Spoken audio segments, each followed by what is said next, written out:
Well, good afternoon. I am live on the Red Tinted Glasses YouTube channel after reacting to Aberdeen latest defeat under Jim Goodwin. That's 3 in a week for the Dons. Good start uh, to the Christmas celebrations for many of you, I'm sure. Many of you probably sat home watching that thinking, this week can't get much worse, can it? While Aberdeen FC had other ideas. Thank you to those of you already leaving your comments in the live over on YouTube. I'll be coming through to most of them as quickly as possible. Paul Reiki probably summing up the feeling amongst many Aberdeen-based Dons fans that Christmas is cancelled. Maybe a good time now to suggest that me and Callum have already recorded a little Christmas special episode going out tomorrow at 3 o'clock. If you're not a big fan of the King's Speech, we've recorded something to go out at that time. Hopefully a little bit of light-hearted humour for you on Christmas Day to maybe cheer up the mood a little bit. But maybe take note as well that we also recorded this before the shambles that was this week as well. So interesting to see what happens. But as I said, thank you very much to all of you who are continuing to join in. What a mess, Colin Miller. You're absolutely right. What a mess this has turned into. Thought this was an easy fix, Jim. Well, certainly thought the defence was the easy fix, but the defence, once again, shooting ourselves in the foot because we just don't make things simple for ourselves. Very, very frustrating afternoon. An afternoon that started on the front foot. We saw a change to the starting lineup from Tuesday night. Matty Kennedy coming in after missing out completely, replacing Jaden Richardson. And I'm sure surprise for nobody really that saw the Northern Irishman return to the starting 11. Probably the biggest surprise, though, for many would have been the fact that Vicente Bizawin, the Dutchman, missing from the matchday squad altogether, with rumours circulating that the Dutchman has been sent home to Holland for the holiday period. Be interesting to see if he receives a similar reaction to the one that Ramirez got when he returned to America before the end of the season. That wouldn't be Jim Goodwin falling out with another player, would it? So much for that excellent man management skills that he has. More on that later, I suppose. However, though, despite those changes, we did see a relatively positive start from the Dons. St Mirren did come into the game with some early pressure, maybe to be expected given that they had a 6-week layoff with them not playing this week so far due to, as we said in our last show, the postponement against Motherwell. Some early corners were very well dealt with by the Aberdeen defence and maybe lulling us into a false sense of security on what is to come at a later stage. However, after the Matty Kennedy goal, the Northern Irishman striking his third goal of the season with a wonderful strike into the top corner almost, really catching Trevor Carson out, and it was almost a sign of that's as good as it's going to be get before Christmas for the Dons. And you know, I tweeted out from our Twitter account at RTG_podcast. If you don't follow us over there, today's game kind of had shades of last season where we were in control against St Mirren, got the goal. Okay, maybe I think someone replied saying, you know, we didn't really do anything in terms of going forward. It was more a case of we were just kind of doing what we needed, but then doing what we needed was okay at that point because I felt that St Mirren's only real threat at that point was corners and long throws, and you'd like to think that we'd be able to deal with that. But Bruno, I don't know if you're tuning in because I know you tuned out of the game halfway through, but when I was messaging you, you yourself said how long before one of our defenders fucks up and costs us something. And well, I wonder what else you can see in that crystal ball, because Anthony Stewart, we got told by George from the Wickham Way when we spoke to him after signing him that he wasn't a ball playing defender. He was no nonsense. He'll just get rid of it. Once again, he's proved today that he is not a ball playing defender. And maybe Jim Goodwin needs to think about that in that back three, because slightly before the baffling decision that came, Anthony Stewart got caught almost in possession, really poor pass, and I thought, oh, okay, that's him done, right. He's got that one mistake out the way. No, no, no. With a lot longer to go, but of the game, but with 30 seconds, well, certainly it felt like, before he made another mistake. Once again, wanting far too long in possession. The St Mirren fans that were probably watching our game from Saturday and Tuesday, I saw one of them on Twitter. They quoted that tweet after the red card saying, "He is a bomb scare. Let's get him targeted." And they targeted him. They did. And to be honest, the only thing that'll give Jim Goodwin an excuse here is, I don't even know if it was a penalty. It was outside the box, but it's a red card. There was no attempt to play the ball from Anthony Stewart. It was, he's hauling him down by his arm. I thought initially the contact was minimal until you see the replay from behind the St Mirren goal looking towards the Aberdeen fans, and you can quite clearly see Anthony Stewart just loses the plot. And that's our captain as well. If you don't laugh, you'll cry, I suppose, at that. And I guess, a lot of people saying as well, double jeopardy should, once the penalty gets given, then the red card downgraded to a yellow. But I believe the rule is only if there's kind of intent there, and intent to play the ball, I believe. And there was definitely no intent from Anthony Stewart, and that's why the red card stood, and I don't think. And it's an interesting comment here from How Do 1% Govern 99%. We think we're a class above. In reality, it's a team of bomb scares. Certainly across the back, it felt like we're a team of bomb scares, but I just wonder how much confidence this week is going to take out of that team, because Saturday we had a team that was told that we couldn't beat who we were up against. Tuesday is going to take a lot out of the players mentally. Look how much is taken out of us as fans, losing the game in that manner. And I hate to think what today's going to do, because Christmas is cancelled after that. It's an absolute shocker. And Jonathan, you're saying here we're playing a back three to mask Anthony Stewart's defensive deficiencies. However, I think that almost heightens his defensive deficiencies, because when you've got the fullbacks playing so high up the park, we're then left horribly exposed at the back. We saw it, albeit when Anthony Stewart was off the pitch in the second half, when the through ball for the penalty that was actually saved, how exposed the back three was. And we've seen it time and time again when Anthony Stewart's in there as well.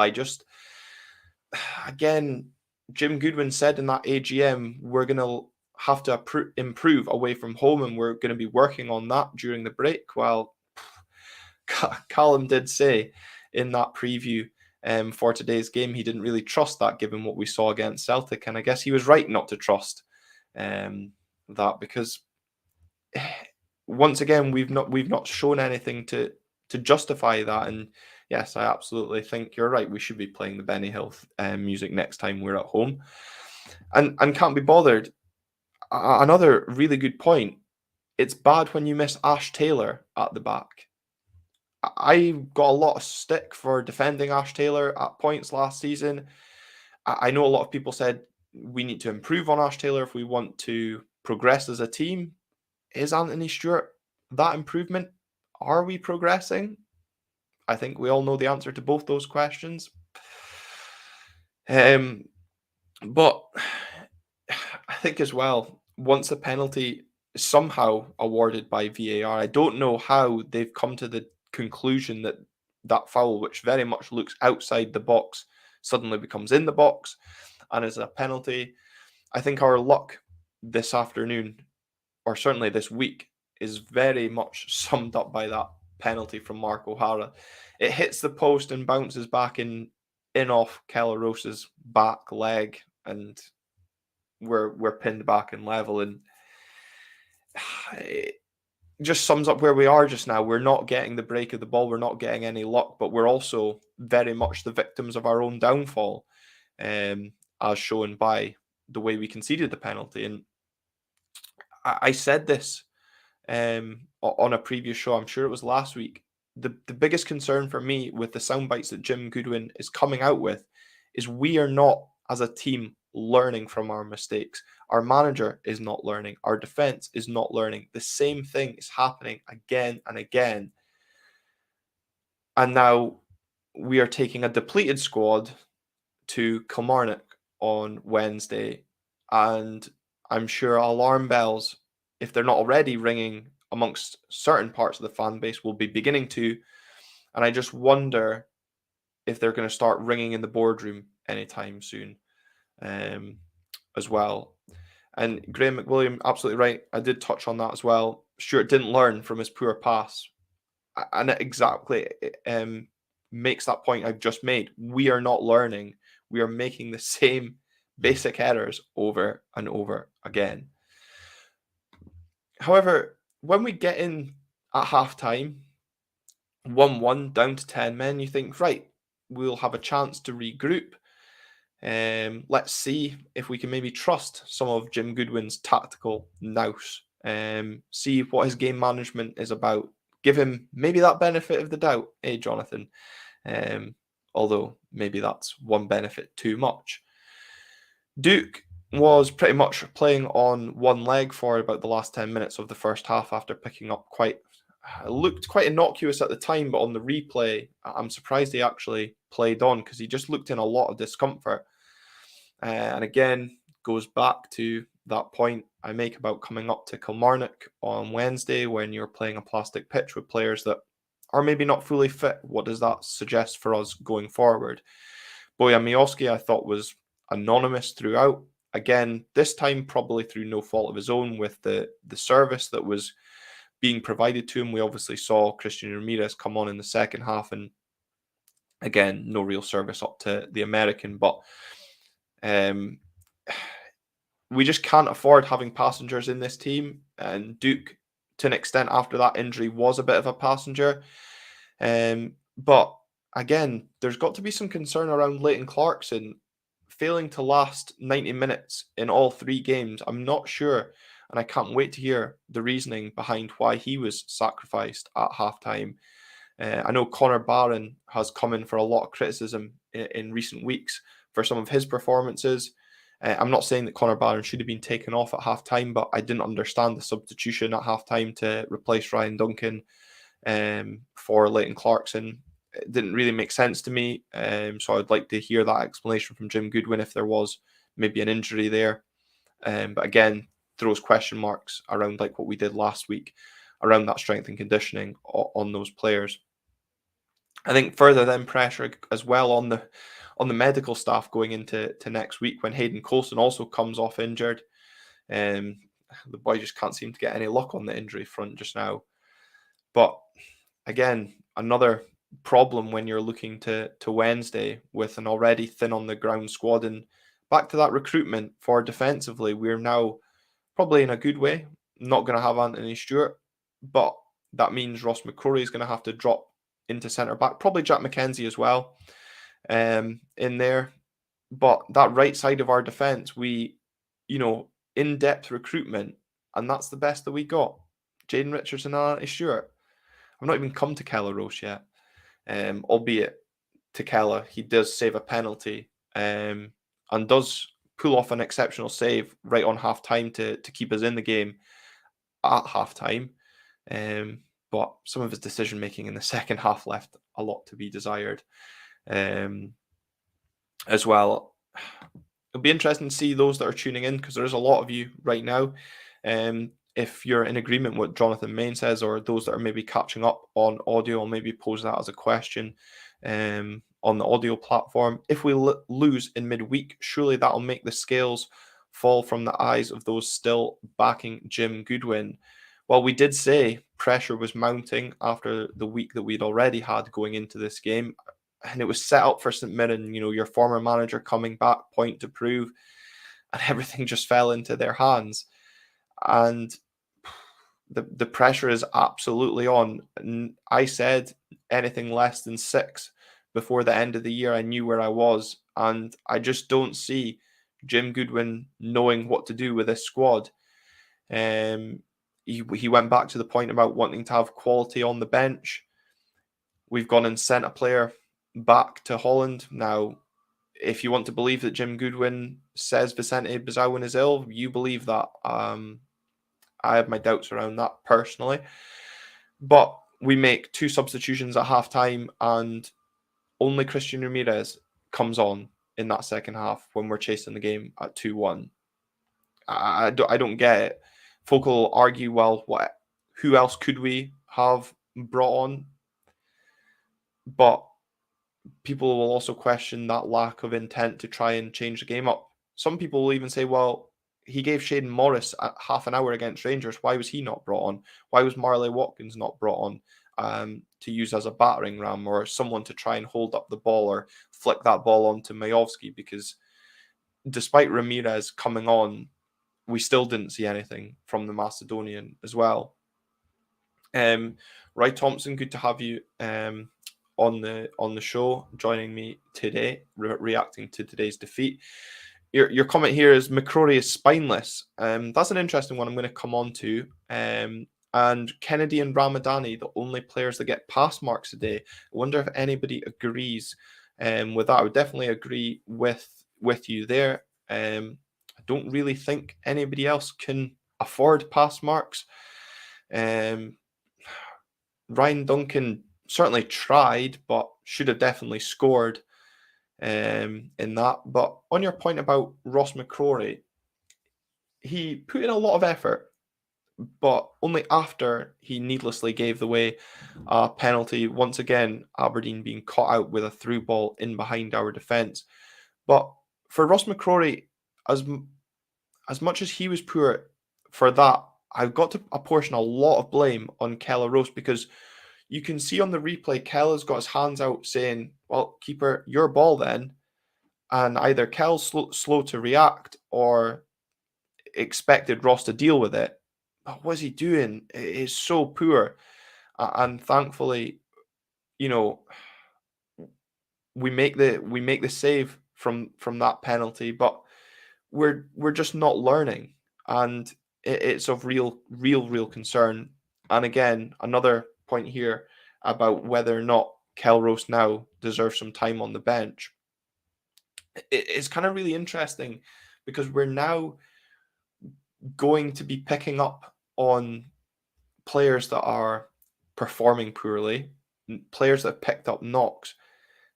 We could be pretty much sitting here changing our entire 11 going into Wednesday's game. And as Kaiser says, Jack Milne should be put in the team. He couldn't be any worse. Well, I don't really know what Jack Milne has to do to get in this team just now, because he's just seems to just warm the bench week in, week out.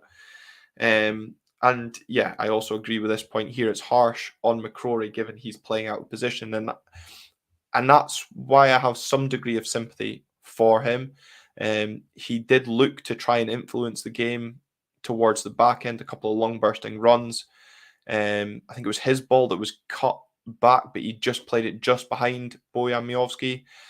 And then, of course, he had that run that set up Matty Kennedy's free kick, which inexplicably saw Keller Roos come up with 5 minutes to go. I mean, has he been drinking? Because has Jim Goodwin been drinking? Because who in their right mind is sanctioning their keeper to come up when we've still got 5 minutes of injury time left? There was absolutely no need for Keller Roos to get himself involved, albeit for some reason the corner seemed to land pretty much on his head. I don't understand what him and the management are doing, and we've been outthought on the pitch and off it, a coaching staff that contains Jamie Langfield. He has been part of a management team that's outthought an Aberdeen team, and that also really hurts as well. Again, Beastie, you're picking up on Connor Barron. I don't know if I agree on the point that he hardly plays for the shirt anymore. I know, obviously, everyone's entitled to their own opinion, but I think we kind of discussed this on our previous show, that his performances have definitely dipped in recent weeks, and I definitely think the attention that is maybe coming in elsewhere on his contract situation is definitely playing on his mind. And I suppose today also highlights this point coming in from Kaiser, that we're going nowhere under Jim Goodwin, because we spoke about this on the preview show. Where are we going under Jim Goodwin? Are we making the progression that we were looking for? Hearts currently in action at Tanndice. They're currently drawing 1-1. Hibs 3-0 up at home to Livingston. So we're going to be caught. I can't remember if it was you, Skoksker, in the comments. I know you're still tuning in, that said we were very close to 8th in the table. I don't currently have the table up just now, but certainly we could find ourselves plummeting down the table. We could find ourselves down by... We could drop down to 4th, I think, with our saving grace just now is obviously our positive goal difference right now. But of course, with St Mirren picking up the 3 points a day, they now sit a point behind us. So do St Johnstone, of course, who we play at the turn of the year. Hibs currently winning, 2 points behind us. Livingston, 2 points behind us. And that's just down to 8th. So that's, I think, the point you were making earlier, Skokser, is that we're just 2 points now from dropping down. Now, I think, again, this is going to be a point that a lot of people contrast what Kaiser was saying about us currently going nowhere under Jim Goodwin, coming in from Sheepev, is he's only had one transfer window. Now, I can see that point, that he has only had one transfer window, but there's a stubbornness currently from Jim Goodwin to not play players that he has signed. Look at Christian Ramirez, who's barely had any minutes. Vicente Bizawan that we've seen. Look at what's happened previously with David Bates, Considine, all these players that have previously left, although I guess to the extent with Considine and J. Emmanuel Thomas, you can probably agree with those decisions to let him go. And you can certainly praise some of the recruitment that's come under Jim Goodwin. Your likes of Bojan, Ramadani, but you've also got to question some of the signings, Jaden Richardson, Anthony Stewart, and Keller Rose, because we've seen the good and the bad of Keller today. He should have saved one of the penalties, the second penalty that goes under him. For me, I think he's got to do better at that. Saves a second, pulls off a great save on the verge of half-time, and loses the head in conceding one, and needlessly goes up the pitch. Although, again, I wonder whose decision that is. But again, another side of it is the sound bites Jim Goodwin keeps coming out with. He's, like our defence just now, shooting himself in the foot. The comment about he's not going to listen to probably the likes of myself or the likes of you, Sheep FM, Kaiser, anyone else tuning in, giving your opinion on this live just now. He's not concerned about what we think. He's concerned about how he performs. The problem is that we ultimately pay the wages of him and the players. So our opinion does matter, and it probably matters a lot to someone like Mr. Dave Cormack.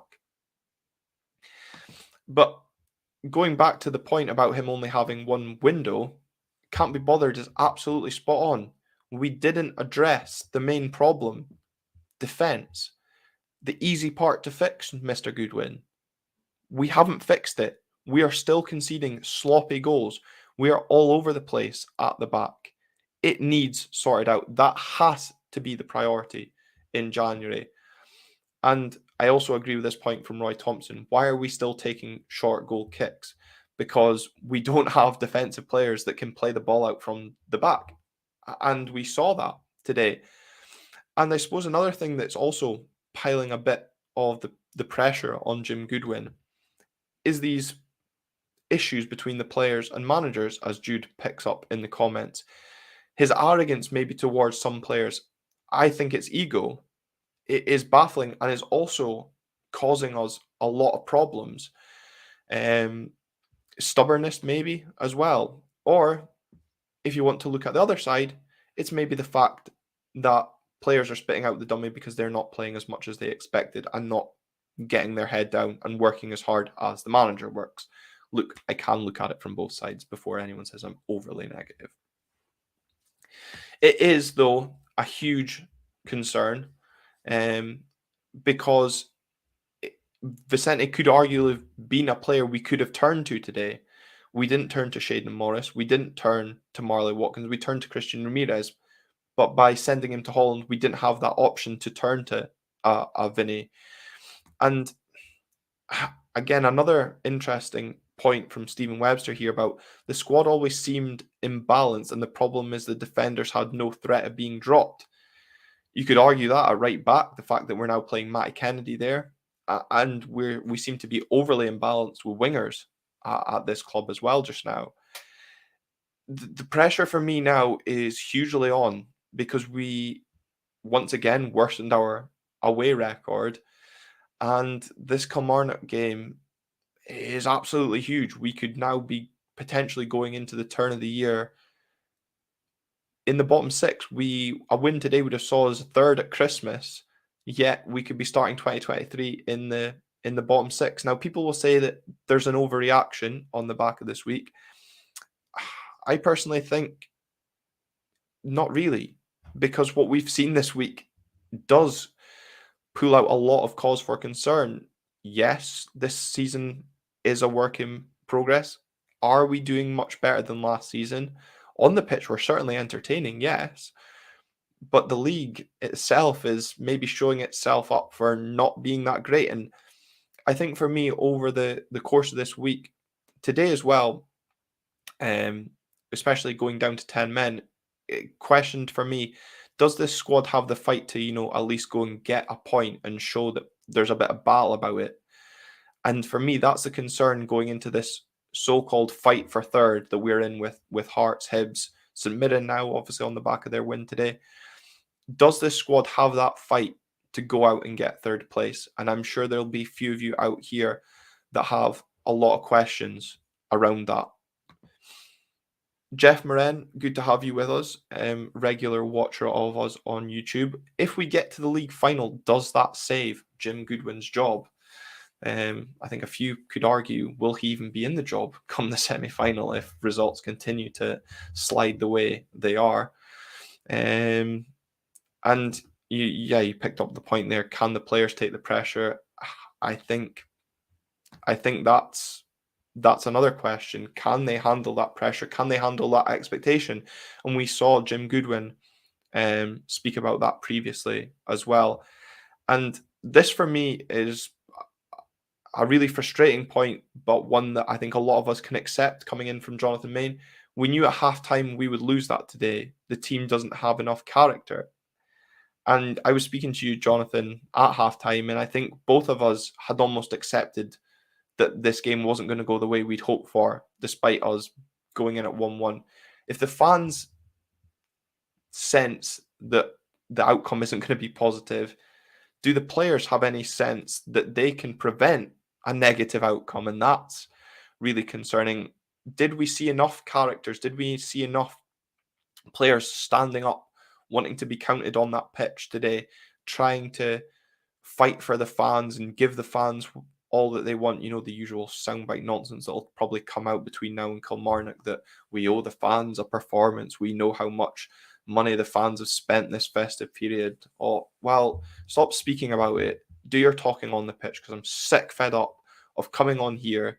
I'm doing it on my own today, but I'm sick, fed up of coming on here with Callum and speaking about defeats, poor performances, lack of character, and to use Jonathan's buzzword from the last live, mentality, a severe lack of mentality at this club in recent weeks. And yeah, Christmas is going to be fun now. So thanks very much, Aberdeen Football Club. What could also be fun, but very unlikely, is of course the midweek trip to Kilmarnock that comes up 3 days after Christmas. Interesting to see. what happens from a team perspective. Kilmarnock, of course, showing their own character. This is a good link, unintentionally caused there by Jonathan's comment, because Kilmarnock themselves played with 10 men for over half an hour against Motherwell, yet showed their own fight and character to come back from 2-0 down and pick up what could be a valuable point come the end of the season in drawing 2-2 with Motherwell. So despite missing Alan Power for the game coming up on Wednesday, they will, I'm sure, will be buoyed by picking up that point, and also by the fact that Aberdeen come to Rugby Park very fragile, and that's not just mentally, that is also the players. Will Hayden Coulson be fit? Will Leighton Clarkson be fit? Will Duke be fit? That is 3 players from the starting lineup today that we could potentially need to change. Make that 4, because of course Anthony Stewart will be suspended. Jack McKenzie, I suspect, will likely come in to the defence in some shape or form. But then who fills in at left back if Hayden Coulson is not fit? Because we played Ryan Duncan there. Is Ryan Duncan a left back? No. So could we see the long lost Jack Milne make his first team debut on Wednesday night? Just how much has this week taken out of the players? It's certainly taken a lot out of the fans. There's definitely been a lot of reaction from a lot of you joining in the comments today. So I really appreciate that feedback. I just really hope that the passion is certainly shown from the players when they take to the field on Wednesday night, because boy, do we as fans want to see that reaction. We don't want to see some of the idiotic incidences that we saw today. Anthony Stewart, Kelleros coming up for corners with 5 minutes left. It is such a thought. That's a good point there from Can't Be Bothered. Johnny Hayes, of course, who wasn't in the matchday squad today, will play at left back if fit. But of course, I'll counter that by saying we don't know what that injury is, and we know there's always reservations about playing players that aren't fully fit, especially if it's a muscle injury, on a plastic pitch, which of course Kilmarnock have. Which does, again, give me concern for the likes of Duke, Hayden Coulson, although I'm hopeful that Hayden's is just a rib injury, not a muscle injury on his leg, ankle, which I think was certainly a doubt. And the problem as well is we know, as Aberdeen fans, how well Derek McInnes can set up a team to frustrate. And Colin Miller picks up that point well. They have a system and the players know their job. And I think Derek McInnes will 100% set up his Kilmarnock team to frustrate the Aberdeen team. I don't see him coming out and having a go at us, despite the confidence that we'll be going down with. I think he'll set them up to try and hit us on the break and maybe try and cause us problems in the last 20 minutes or so. He will be delighted with a point if he can get one on Wednesday. Of course, I'm sure Kilmarnock fans are hoping for all 3. To be honest, I just hope we don't embarrass ourselves again. That should be about as good as we get. You can tell confidence is extremely low just now, and not just amongst the fans, but amongst the players. And we really need to see that bouncing back on Wednesday night, because if it doesn't, and we do lose on Wednesday, that game against Ross County and St Johnstone take on huge importance before the semi-final, because we need some form of confidence going into that game as well. And I suppose you're absolutely right, Kaiser. McInnes won't need to think too hard to outwit Jim Goodwin. I mean, nobody really does just now. So that's where we are. Depending what happens in the second 45 at Tannadice, I guess we could still be sitting in 3rd place come Christmas. So some might say it's not all too bad, but that was fucking bad today. That was really bad. Very, very bad. Let's hope that Kilmarnock isn't as bad. I pray to God it isn't bad. But on behalf of Callum, who isn't here, on behalf of me, to all of you that have tuned in to Red Tinted Glasses across 2022, our lives, audio, interacted with the show, shared the show, recommended the show. I cannot say thank you enough to all of you. We didn't think so many of you would enjoy our opinions, our overreactions. So thank you very much to all of you for tuning in to today's show as well. A bit extra, half hour or so Don's content, misery, before the festivities can really start. So Merry Christmas to all of you when it comes. Thank you for tuning in. And remember, get those notifications set for tomorrow, because myself and Callum have recorded our own Aberdeen King speech. It's not one to be missed. It's very funny, and it 100% took longer to record and for Callum to edit than it will for you to watch it. But some light-hearted Don's content in what has been a very painful week. So Merry Christmas, and we'll see you after the Kilmarnock game.